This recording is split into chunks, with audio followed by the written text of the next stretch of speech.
I'm Jake. Welcome back to the Making a Website video series. This is episode 6, so yay if you've made it this far. In the past episodes, we made a website using some static HTML and CSS. We added it to a Flask server. We updated our Flask server to use some cool templates and some of the things that they can do. We then added a database. We then added a way for users to log in and a way for us to manage some of the user session. And today we're going to continue doing that to actually make it so we have a dashboard that shows the user's username. You can only go to the dashboard if you're logged in, and it's going to be pretty sweet. So yeah, let's just get to it. It's going to be cool. All right, so this is the site we currently have, and we have the login, logout, register. I'm going to go ahead, and because this is a new version of this in video 6, which by the way, all the code for this is in the description down below. So if you want to follow along, you can go ahead and do that. And we're going to go ahead and create our username of Jake and register with a password of test123. And we can go ahead and click register, and ta-da, I have now registered. But I haven't logged in yet, so let's go ahead and log in. So if I go ahead and log in, I can do Jake test123, and we can log in, and we can see the login has been successful. Yay! But one weird thing is that I can still see login, and before I could see log out, but I wasn't actually logged out yet. So let's update it so that we only see these when we should. So in order to do this, we're going to actually go to our Navbar.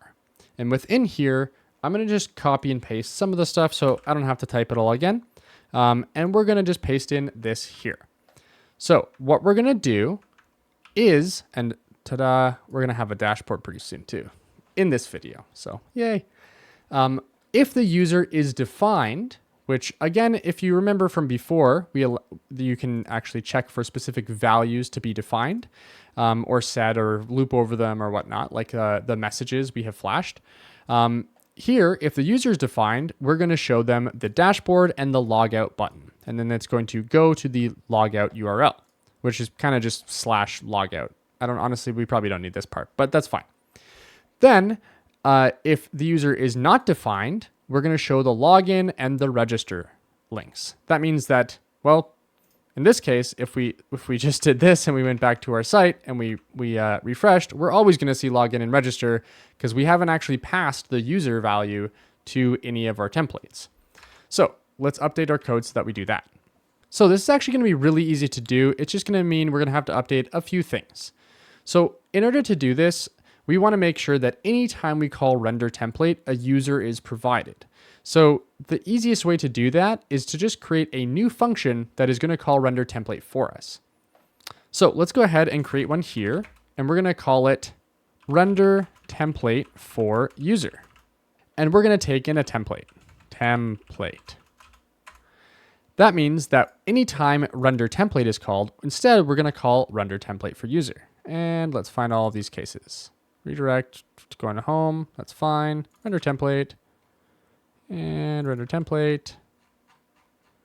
And that's good. Cool. So all we're going to do now is we are going to use another one of the things that we get with this login, flask-login, which again, if you are just following along, you can install through pip install flask-login. We are going to find the current user. So we're going to go ahead and say if current user.isAuthenticated, meaning have they logged in, we're going to return render template, and then we're going to pass user equals current user. So you might say, okay, cool, but where's current user coming from?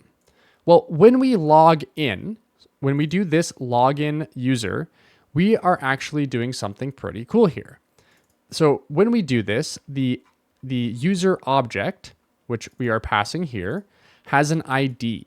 And this ID is what we actually store within the session, which is managed all by this flask-login. So it manages this session for us. And then anytime we ever reference current user, it's going to reference the user it has stored. And if we want to reference it, any specific new information for it, it's going to actually call this user loader if passing in this user ID. If it already has it stored within the session, it's just going to go ahead and reference it. So all we have to do now is just do this, because as long as the user has logged in, it's going to actually find that this exists. Then instead, if the user has not authenticated, we're just going to return render template. Ta-da. Pretty simple. So now if we go back to our site and we refresh, we can now see we have dashboard and log out. And if we go to log out, which again is just going to log the user out, which means it's going to remove things from this session, then when we come back home, now ta-da, it says you have been logged out because we have this flash here. And now we see login and register. So if we go click login, we do Jake test 1, 2, 3.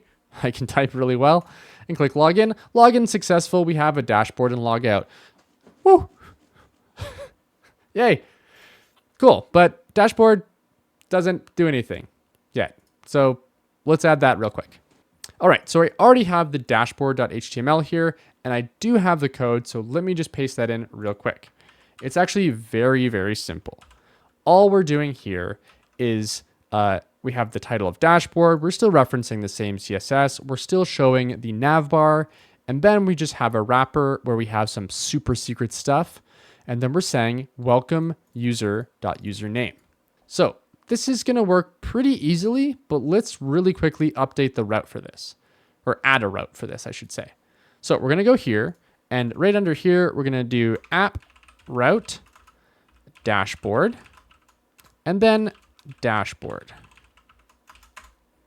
Then we're going to do return render template for user dashboard.html.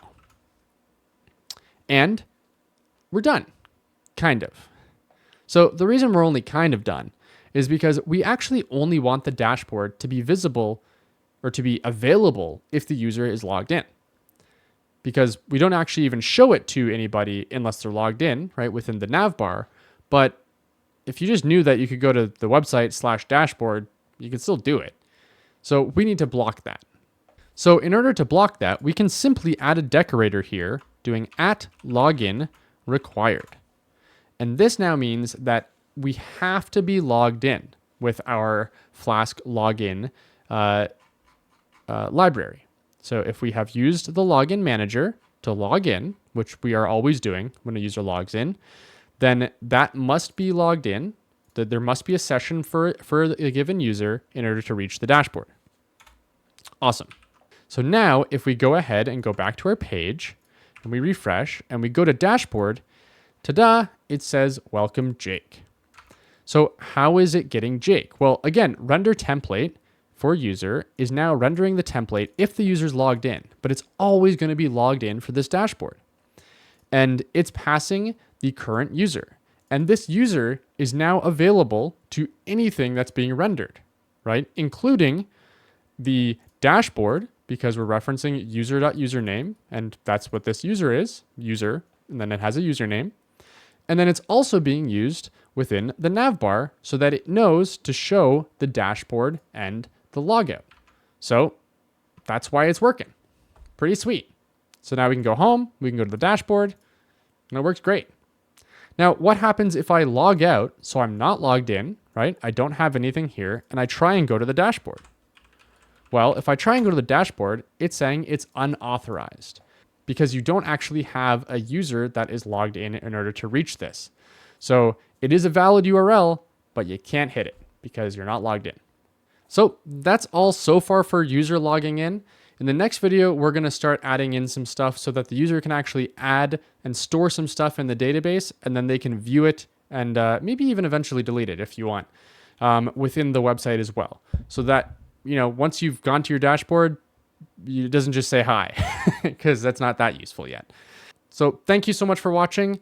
If you want to watch what YouTube thinks you would like to watch next, then click this video right here.